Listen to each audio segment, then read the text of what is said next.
My Garmin currently predicts I can run a half marathon in 1 hour and 38 minutes. It also predicts I could run a full marathon in 3 hours and 50 minutes. So clearly my goal to run my first ever marathon in under 3 hours is absolutely ridiculous. And rightly so. My missus doesn't believe I can do it. My mates don't believe I can do it. And fellow coaches in my industry don't believe I can do it. But Harry Styles done it. So can this guy. What I'm going to run through today is the full plan itself, because it's changed quite a lot. Because when I first started doing this, I didn't have a coach and I was pretty much overthinking every single aspect of running possible, even though I wasn't new to running. I'd been running for 2 years. Because I'd set this goal, you know, my head just went west.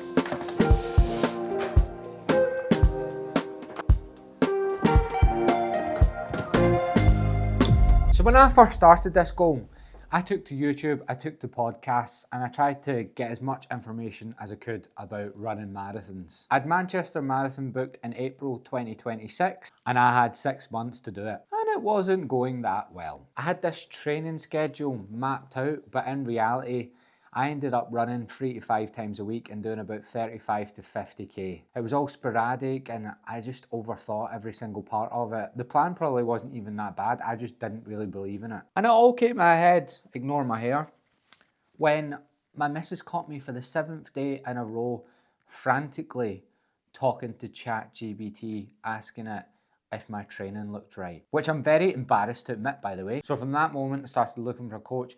And this is the plan we have now. And we haven't actually discussed it, but I'm pretty sure this training structure we have right now is going to be the same all the way up until the marathon. Just the actual sessions themselves will become more and more specific. On Monday, it's a rest day, captivating start.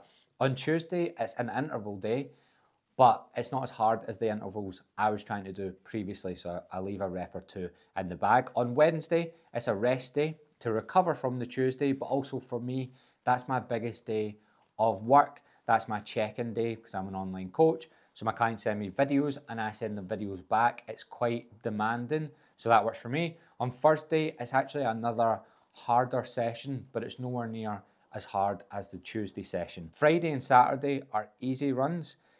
And the biggest change that I've made, and I know everybody says this, everybody says you need to run your easier runs even easier, but I'm talking snail pace. Like I think my easy runs, the pace I run at, is the slowest out of anyone I have on Strava. Then on Sunday is my long run. Done a few different things with this one. Sometimes it's just get the mileage in. Sometimes it's a progression run. And then sometimes we'll be doing actual specific work within the long run as well. That's been taking me up to about 60k a week over the last few weeks.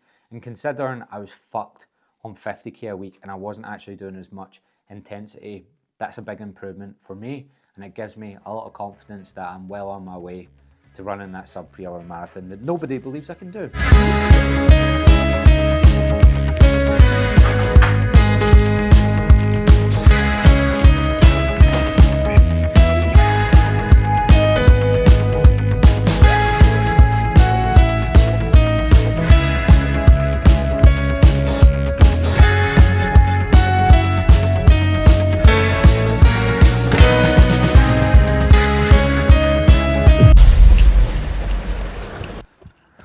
Today's Thursday, so another one of the session days. Bit easier today though, doing a progression run, only 8k. It's usually things like 5 times 5 minutes and stuff like that, about 4:30 pace. So we're actually making things a bit easier just now because I'm about to do Barcelona half in 2 weeks. Every k in this one, I'm gonna try to get a bit faster and end on some 4:30s or some 4:20s.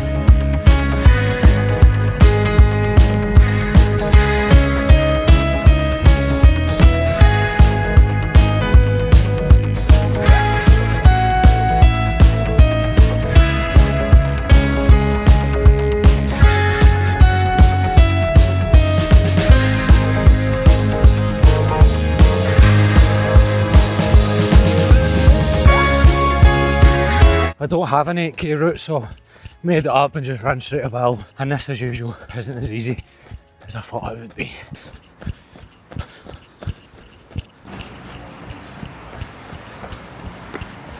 4k in, we're down to 5:15s, 3 more k, all of them under 5, a few 4:30s, and that'll be us. Is it harder than I thought? Yes, it always is.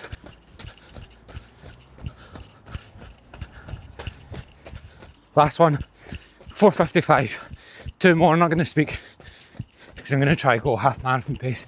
I actually feel fine, just my legs are sore.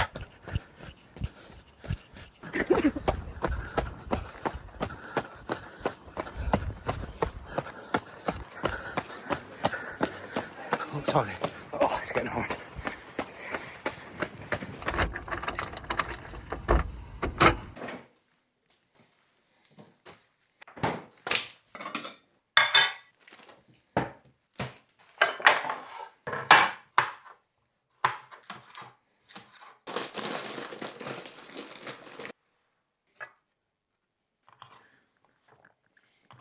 I've been getting so many questions about my sandwiches on Instagram. If you want to become an athlete, you have to eat like an athlete. And when you don't have cucumber to put on your sandwich, you have to revert to spring onions. The macros as well, I forgot, people have been asking me the macros. 286 calories and a whopping 17.8 grams of protein. I know some people think this is satire or rage bait. Someone said it looks like World War II food, but this tastes like sweet, sweet childhood to me. And all jokes aside, I'm really enjoying this.